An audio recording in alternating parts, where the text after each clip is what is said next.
शब बारात में हलवा बनाएंगे हम, किताब में भेजेगा वो। हलवा कौन किताब में है? हम बोले हलवा किताब में नहीं, हलवा कड़ाही में रहता है। बोले हम लोग किताब में खोजते हैं, बोले हम लोग कड़ाही में ढक के रखते हैं, तुम लोग खोजते रहो, हम लोग खाते हैं। अभी वो किसी का क्लिप आया मौलाना साहब का, बड़ा दिलचस्प। कहते हैं ये वहाबी लोग हमसे कहते हैं कि शब बारात का हलवा किसी किताब में दिखाओ।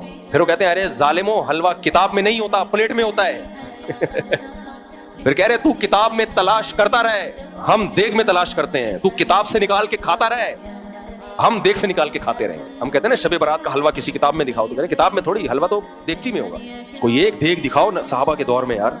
हमें सहाबा के दौर में रोजे मिलते हैं। शायद जाबिर बिन अब्दुल्ला रजी अल्लाह ताला अन्हु, नाम लेने में शायद मुझसे मिस्टेक हो जाए, नबी की खिदमत में हाजिर हुए कि या रसूल अल्लाह, मैं ये नियत करता हूँ कि मैं सारी जिंदगी रोजे रखूंगा मौत तक। ये जज्बा था किसका? सहाबा का। वो ये भी कह सकते थे या रसूल अल्लाह मैं इतनी देगे